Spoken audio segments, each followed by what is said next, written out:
Hi, my name is Alex, and this is Bento Radio. Now, before I get started, I wanted to just go over the normal stuff up top.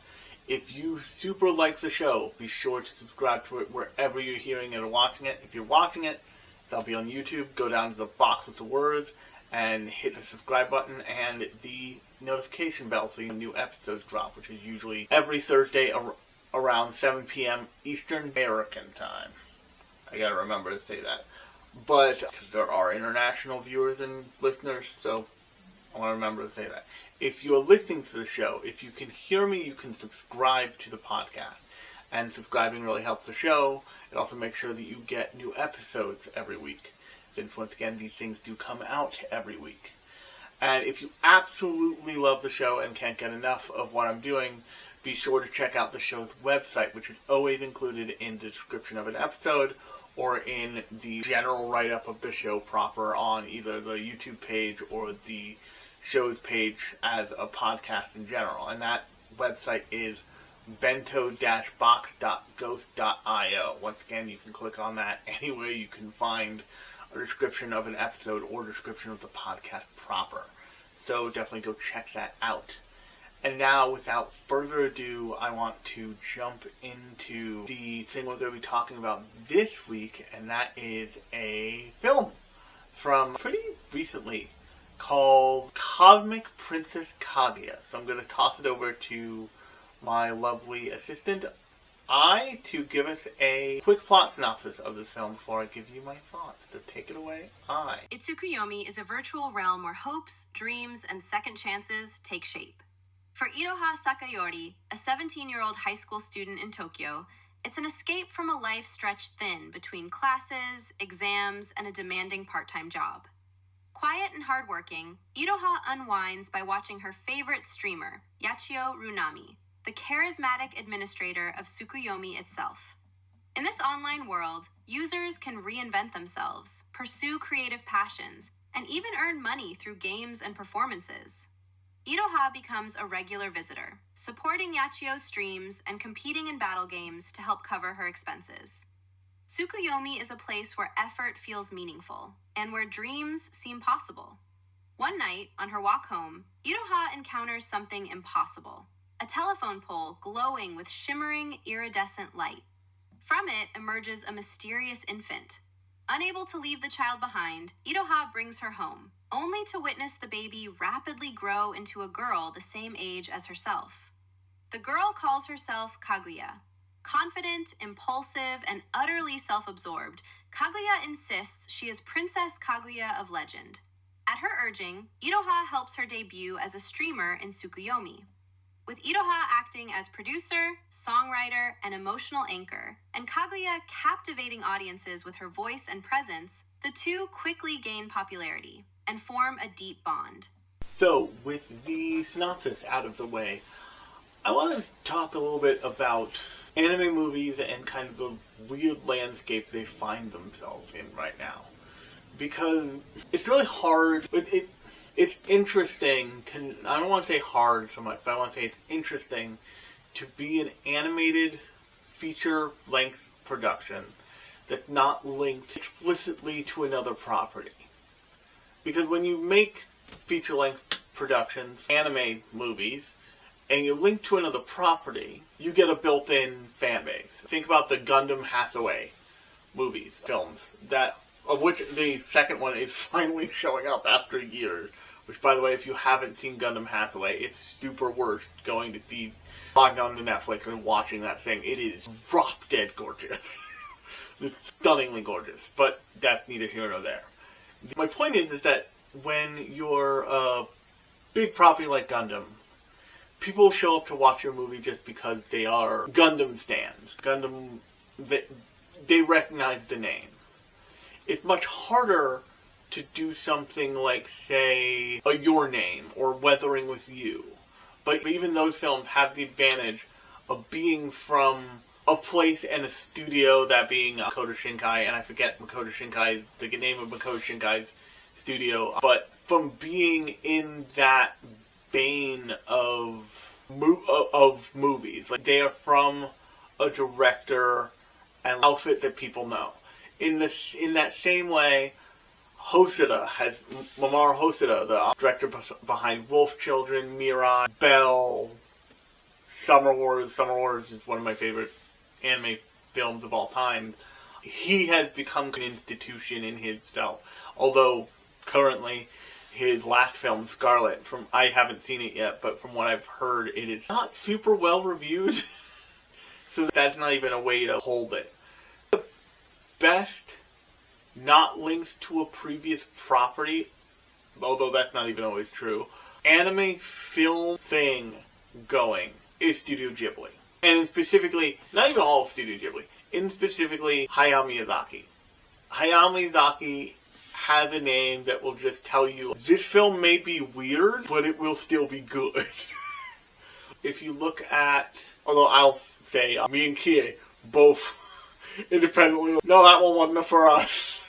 The Boy and the Heron has a lot more polish on it than you first think when you watch it. The movie, I think the movie before that was maybe The Wind Rises. I could be missing one in the middle there. But The Wind Rises, say what you will about that movie, it's still beautiful. It's ostensibly a big apology from him to Goro about being a bad dad because he worked too much. But my point is that it's hard to make movies in the anime space and gain traction if you don't have something linked to another thing. Because so many of the movies that are coming out for anime are linked to another thing. Hell, Chainsaw Man. This poster right here for Chainsaw Man. The Reze arc is a whole arc of that story made in the movie. Demon Slayer is currently doing this with its last arc. It's just releasing them as feature films. And that's A, so they can have the prestige of being in a theater, and also have ticket sales, create an event, and create a hype around an event for you as the fan to go see it. But what does that mean for the next layer under? I'm not talking about Hayao Miyazaki, I'm not talking about tie-in movies like Chainsaw Man, like Demon Slayer. I'm not talking about Mamoru Hosoda. I'm talking about I'm not even talking about A Silent Voice, which is a incredible anime film. If you haven't seen it, it's very much about the experience, not only of being disabled, but about the experience of being ostracized and lots of other things. It's one of my favorite anime movies of all time, actually, alongside Summer Wars and Princess Mononoke, go figure. But to be an anime film that isn't explicitly attached to something and still try to get yourself out there is difficult. It can be even more difficult with what has become a crowded field and with what has become a field of anime film going that is breaking box office records and constantly in the conversation. I was just listening to a podcast from The Verge where they were talking about what brings people to theaters, and the first thing out of one of the guests' mouths was just anime films put butts in seats. That's a huge deal. Years ago, that was not true. Years ago, it was like, oh, this is actually not long. This is a long time ago, but not a long time ago to be the actual time I'm talking about. But I'll give you a perfect example of an anime movie came out a couple years ago called The Deer King. I went to go see this thing subtitled in the middle of the day in a random theater, and I was one of the few people in the theater. And if you go look up The Deer King, I'm sure it came out within the last decade, I want to say. Probably within the last 5 years. I'm almost certain it was in the last 5 years, actually. But you still may not have heard of that movie, and that proves my point. There's a whole layer of anime movies that that even more versed fans are not used to seeing. The reason why I'm giving all this preference is because I think that's where Cosmic Princess Kaguya falls into. When I first saw footage of it, I saw it on Kasuka, which, by the way, if you are a fan of any kind of animation or any kind of art, I would encourage you to go follow an Instagram account called Kasuka over on. I'll probably drop a link to it in the description of this podcast.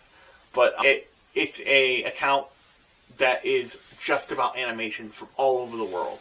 And inevitably that means that it loops in a lot of an anime production, but also loops in weird Italian animated commercials and stuff you've never heard of, or you would never hear of otherwise. It's a great resource, and I encourage you to go check it out. But when I first saw preview footage for this film on the Kasika feed, I was like stunned. I was like, oh, that's a really weird idea. Doing a J-pop idol-esque thing take on the tale of Princess Kaguya, which, to be fair, I'm not super well versed in. I'm just not super well versed in that particular. I'm not as versed as I definitely could be in not just Japanese, but primarily Japanese fairy tales and folk tales, which is where Princess Kaguya comes from. Interestingly enough, this is not the first time, certainly not by far the first time Princess Kaguya has come up in anime, or even the first time it's been done in an anime film format. Isao Takahata, before he passed away, the last thing he completed was, I believe it's called The Tales of Princess Kaguya, and it's just this slow, plotting, beautiful movie that, of course, drastically underperformed compared to anything that Hayao Miyazaki released at the same time. Even Hayao Miyazaki said in, I believe, Kingdoms and Dreams of Madness, it'll probably come out late, it'll probably underperform, and it won't deserve it, but that's how it goes. He said something like that in that documentary movie. But it's not the first time that story has been told, but this seems like a novel way to tell it. And when I saw it initially, I had this odd nostalgic feeling for the work of Mamoru Hosoda, who once again is the person behind Boy and the Beast, Summer Wars again, that slate of movies. Belle, most recently Scarlet, which once again was not reviewed well. But I had to, like, it gave me that same feel. But as I watched it, I got the feel of another anime movie. And that was a movie from a bunch of years back called Words Bubble Up Like Soda Pop. I think if you dig through the audio version of this podcast, you'll probably find, actually if you dig through Lunchbox Radio, which was the previous iteration of the audio version of this podcast, you'll definitely, actually, I know for a fact, because that was way before I had to transfer the feed, I had to transfer over to this. But if you go find the old Lunchbox Radio feed, you'll be able to hear me talking about that film on that podcast. I haven't covered it here because I only remembered it existed when I was watching this. But it gave me that same feel because it has that same disjointedness, if that makes any sense. So, before I get to the bad about this film, I want to talk about the good here, because I think there's a ton of good here. This movie is packed with incredibly expressive, deeply fun animation. Spoiler alert for this entire film, for the entire 2-hour and 20-minute film, oh my god.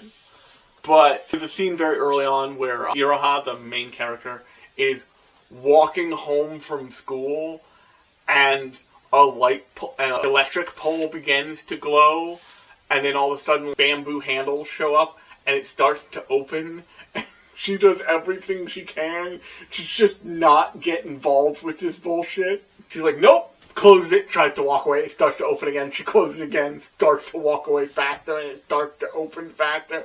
The comedic moments in this movie are so zany and well-timed and fun that you can't help but laugh at them. And there's another gag far later on to the film, which the film ends.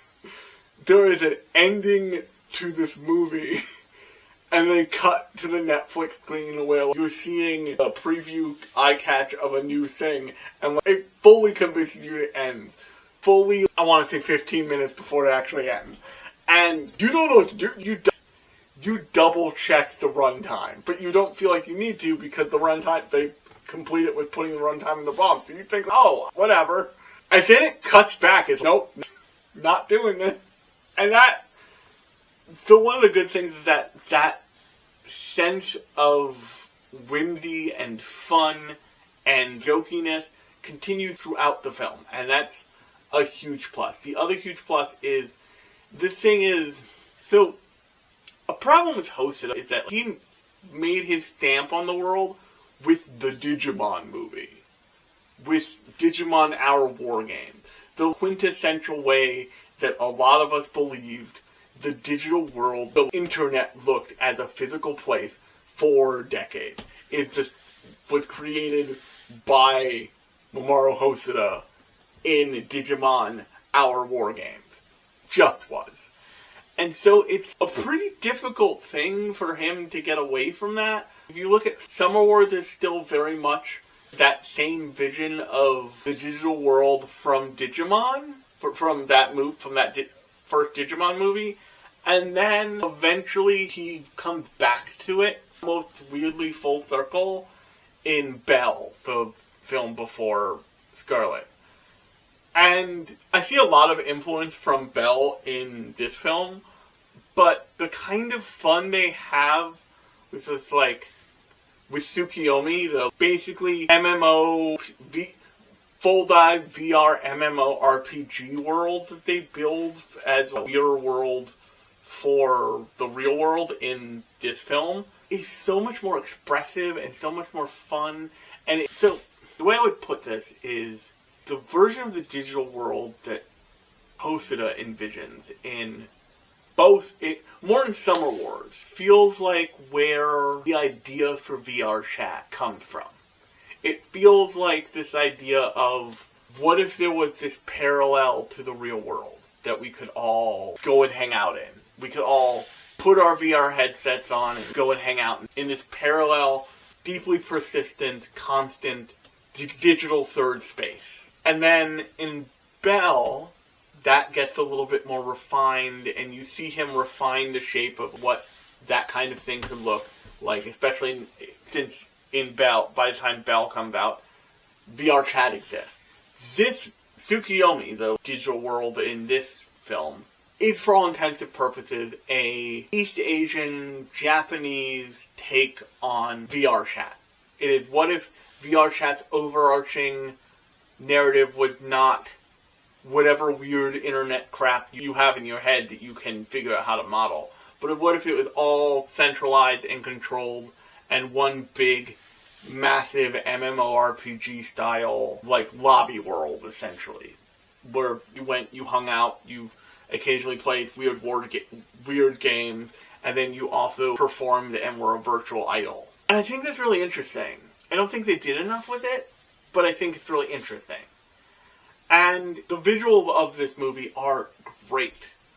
And the visuals of this movie are even come close to what was promised in the original, like, teaser trailer and footage I saw on Kaguya. But here's where it breaks for me. I think that things like, say, Cyberpunk Edge Runners, for example, another thing that was on Netflix, which is actually kind of a perfect comparison, really benefited from the episode format of we're making this many episodes, we're going to tell this story, and we can section out the parts of the story to each episode, and we can control the pacing in a way that feels good, and will end up giving us just enough more time to tell the kind of story we want to tell.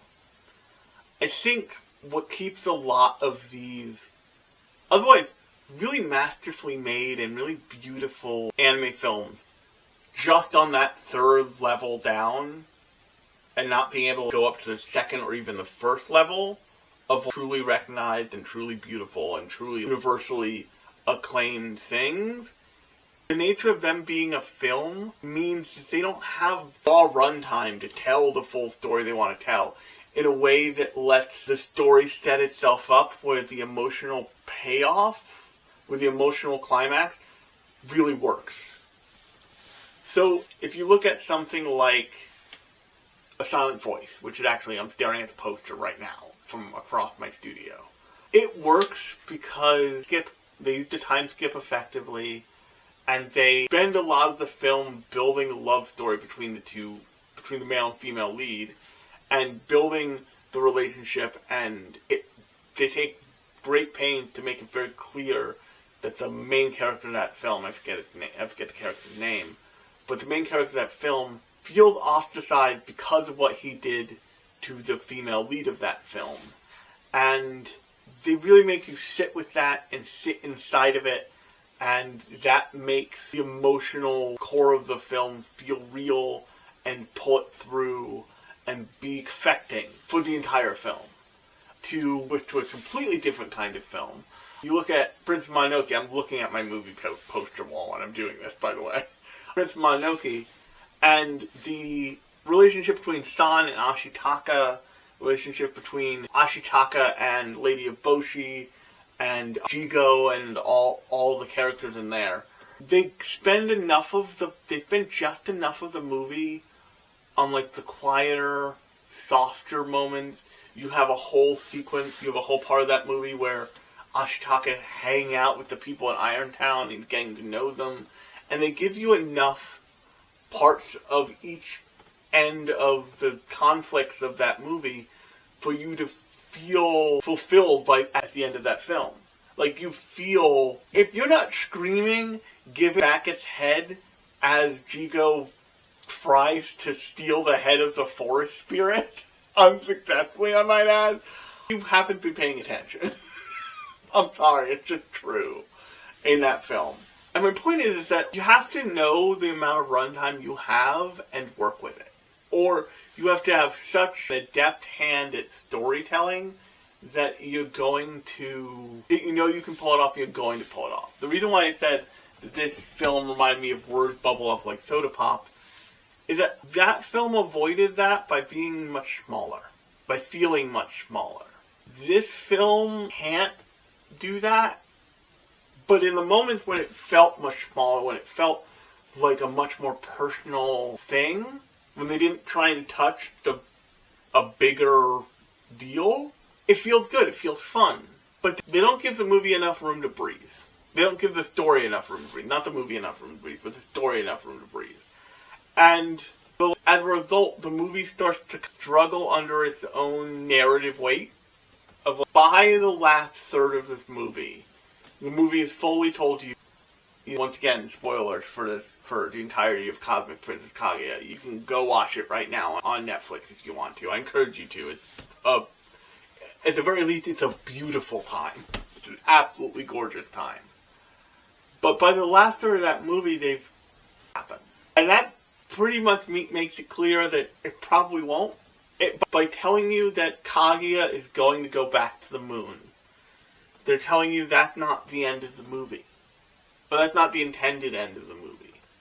Which is why the end of the movie, the fake end of the movie, hits you so weird, because you're like, wait, they did the narrative work to tell me that wasn't how this was going to go, and you're like, oh no, wait, that's not it.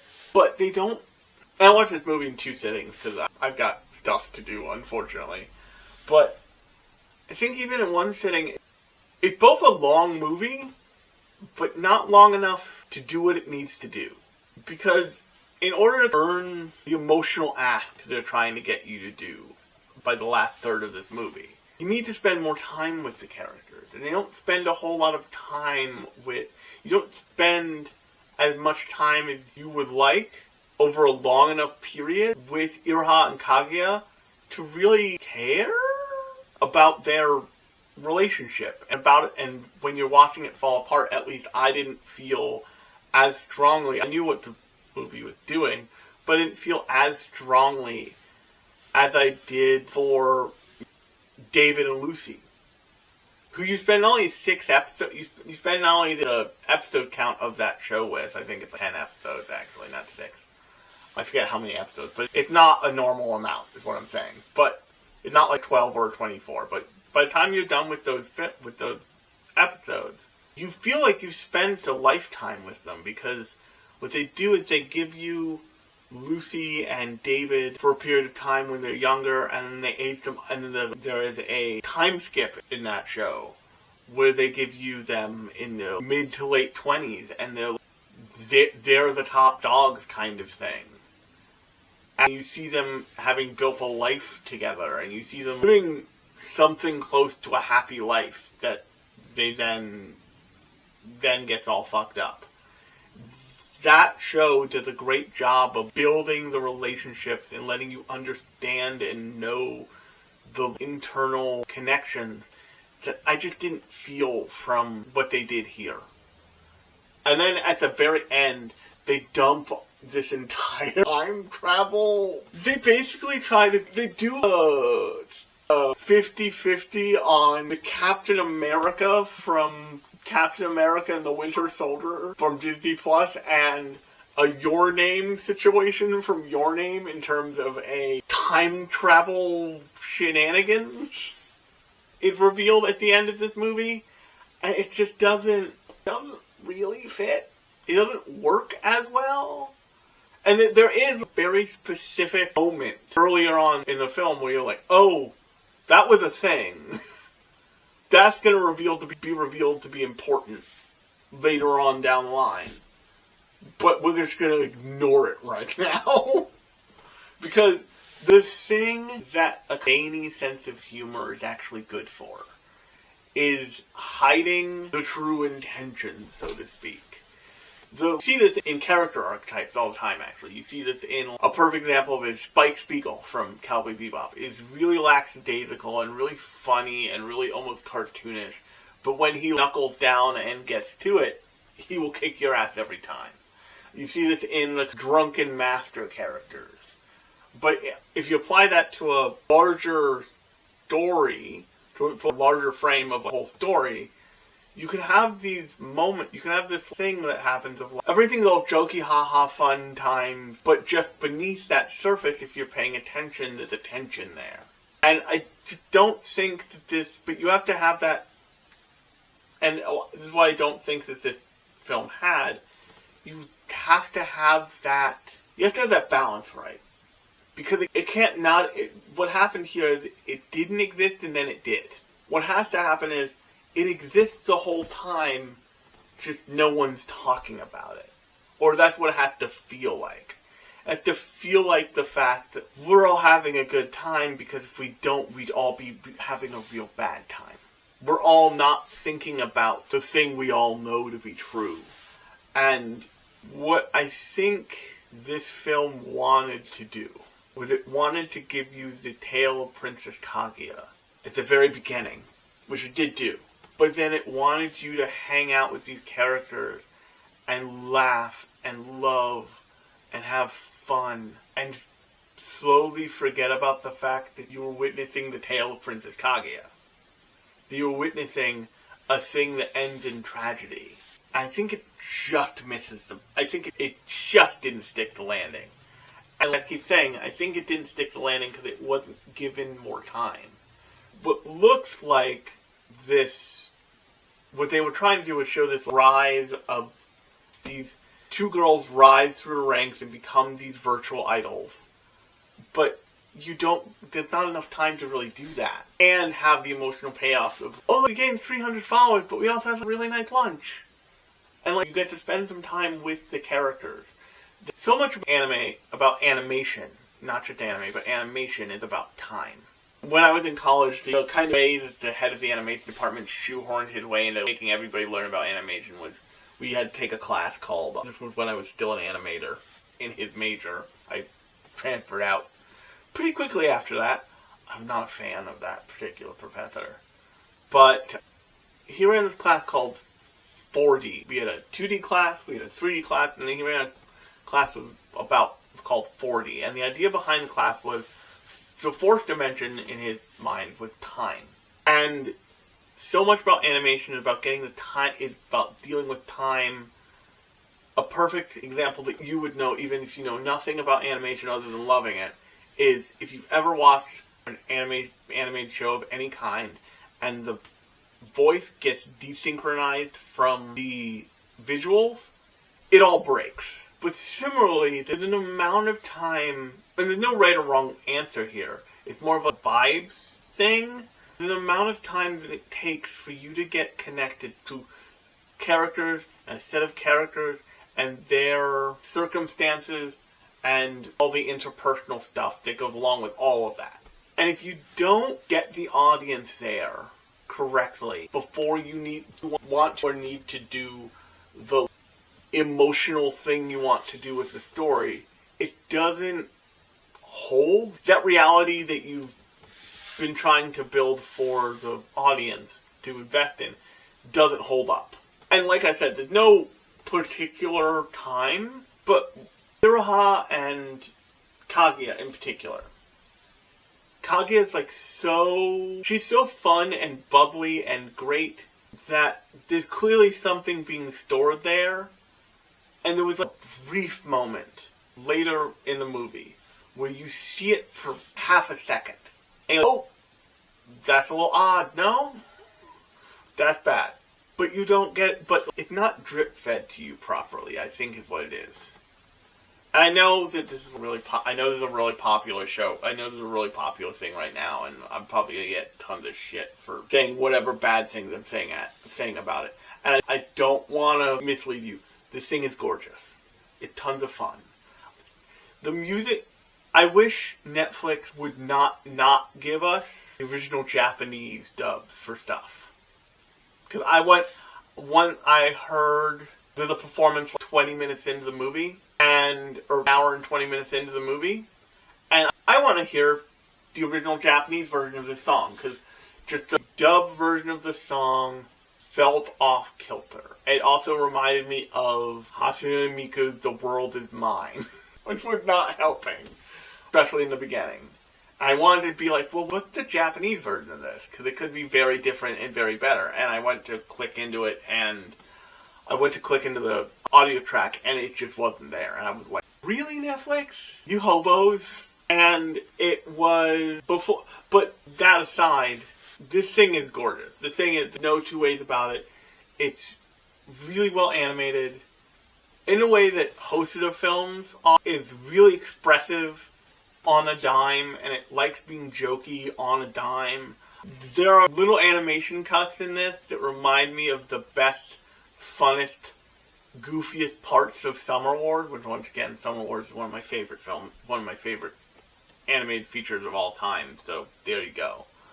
But then there are also such deeply young and thoughtful stylistic choices that remind me of something like Words Bubble Up Like Soda Pop, which is, if you've ever seen that particular anime film, is a very different looking film from a lot of the other stuff out there.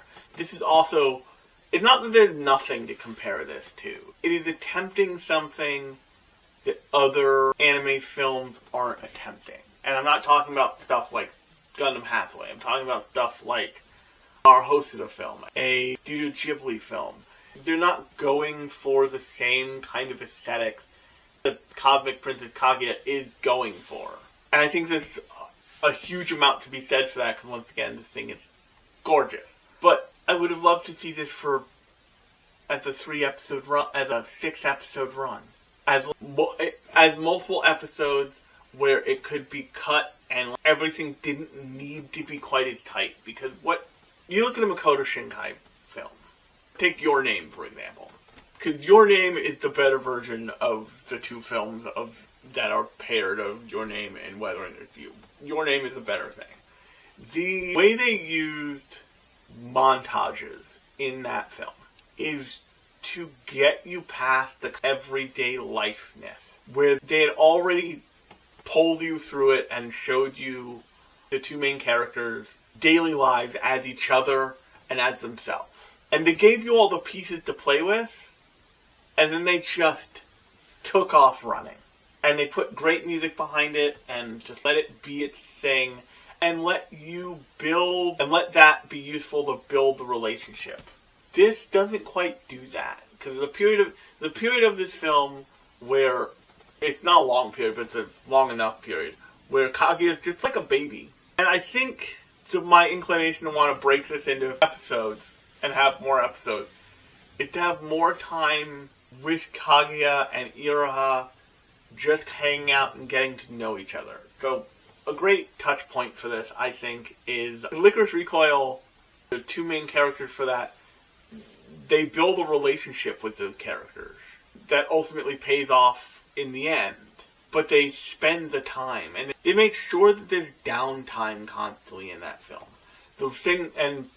Going back to something like Gundam Hathaway, what works about Gundam Hathaway is that you spend so much time with the two romantically set up characters in that film of just hanging out in a luxury hotel, hanging out together, or a whole weird thing that's happening.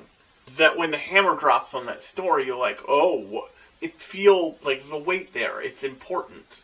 They're also dealing with giant robots and war, but that's not the point. If you want to make a great, beautiful, bombastic anime film, go for it. But maybe if you want to pack this much in, you need some kind of economy of storytelling that's not going to fail you at the end. That's not going to end in a giant, just essentially tell, don't show the end of this movie, which is usually the worst way to do it. Actually, a thing that just popped in my head that I want to bring up here is there's a really great take on the isekai genre that you can go watch on High Dive. I think I've probably mentioned it before, but it's called The Executioner and Her Life and Times. And the idea of this show is that you're dealing with a universe that has, I'm just giving this to you so you have the basic setup, but you're dealing with a alternate world, the classic isekai thing, that has added people being isekai'd into it for so long that it has shaped the rules of the world. And when people are isekai'd into it, they get some sort of superpower. And spoilers for this, by the way. If you want to watch The Executioner Life and Times, I encourage you to go watch it. I'm pretty sure it's all dubbed. You can go watch it over on High Dive. It's super worth your time, actually. But there is a mechanic about time travel that is revealed slowly over time that makes you understand some of the characters in deeply different and more important ways that you don't get to have with this film. They don't, like I said, early on in the movie, there's a moment where they reveal something. Oh, you don't have enough information to start putting it together yet. But then they don't do anything with that for a long while. And all of a sudden, Kaguya's talking about having run away from home. Kaguya's talking about all this stuff. And talking about like bracelet she never takes off because it's a little slice of home. And so here's really what I think this stumbles.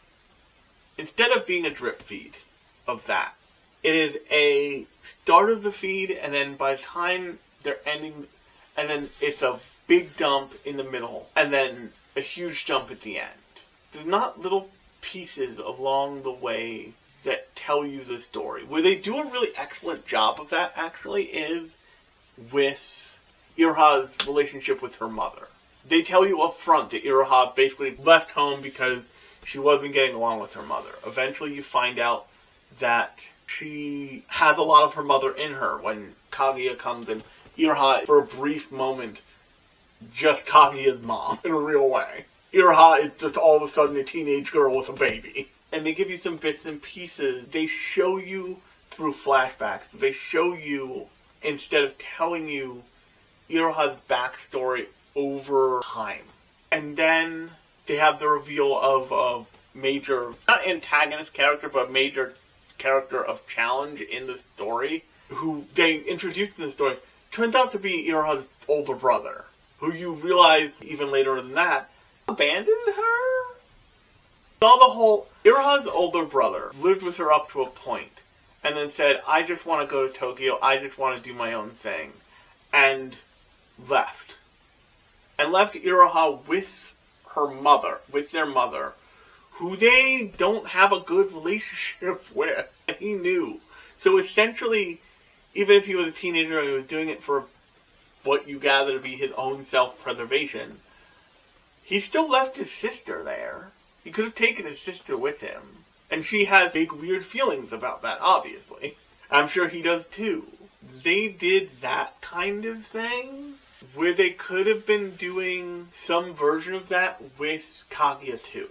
And so this is the point where I want to give you the last part of this. Is that the last part of this movie is essentially like, oh, Kaguya is here, except she's trapped as an AI, because it turns out the AI character was Kaguya the whole time, except Kaguya went back in time and made the whole Tsukiyomi and the AI character that runs at the center of Tsukiyomi to be a dream world to find Iroha again, which is touching and charming and whatever.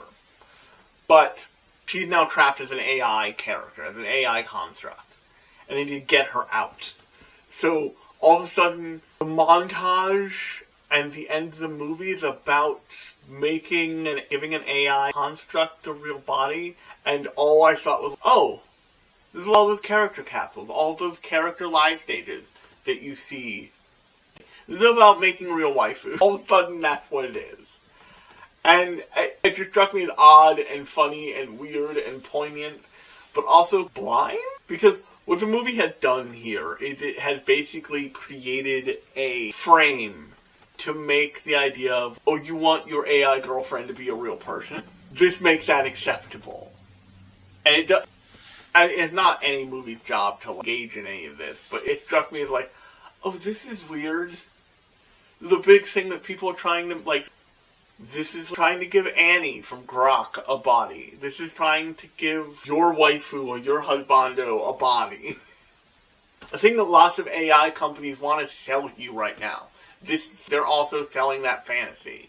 Which shouldn't have hit me in that moment, once again, because I should have been more locked in with the story. And I get that if you sat here for a whole 2 hour and 20 minute runtime, you might be a little bit more enthralled. But I think actually breaking this into 2 sittings was smart on my level, because I was able to take in, so I went all the way basically to the middle of the fight scene between Iroha, Kaguya, and the AI girl and the Red Ogre team guys, led by Iroha's brother. All the way to the middle of that, and then I had to go do stuff and came back to it, basically. But what that gave me was the concept of, oh, this could and maybe should be episodes. It should maybe be episodic somehow. And one thing a lot of people hate about the theaterification of anime lately is that they'll take 3 episodes, cram them together in a movie, and shove them in theaters, and still broadcast those 3 episodes.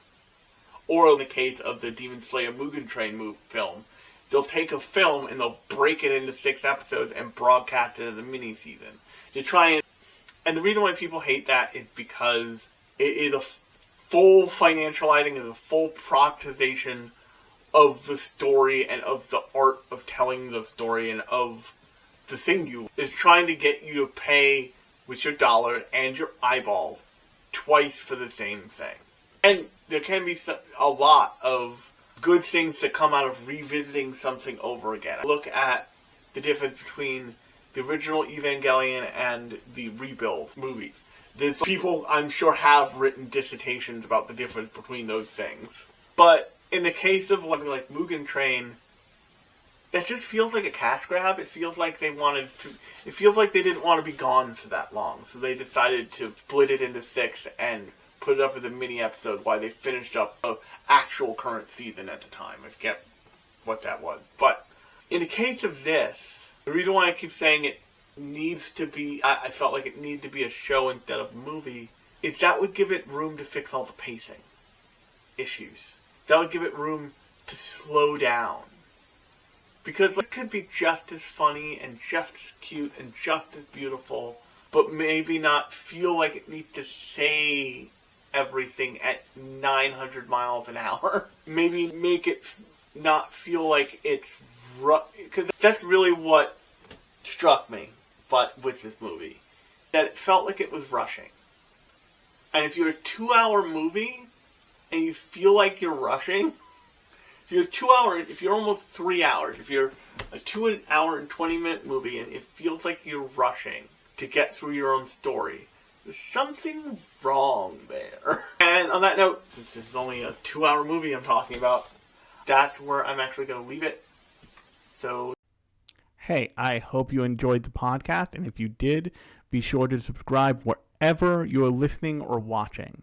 If you're listening to it on a podcast platform and they allow you to give a 5-star review, be sure to do that. If you're watching this on YouTube and you really liked what you saw, be sure to subscribe to the YouTube channel and like the video. In addition, if you want to make sure that you don't miss a beat, be sure to hit that notification bell so you know when new episodes drop. But if you're wondering, they drop every Thursday night Eastern time.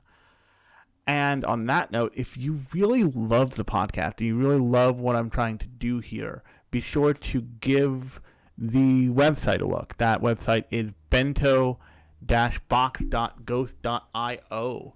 There will be a link in the description of either this podcast or this video. It'll also be linked in the description of the entire podcast on the information page. It'll also be linked in the description of the YouTube channel. So there's plenty of ways for you to get to that website and check it out.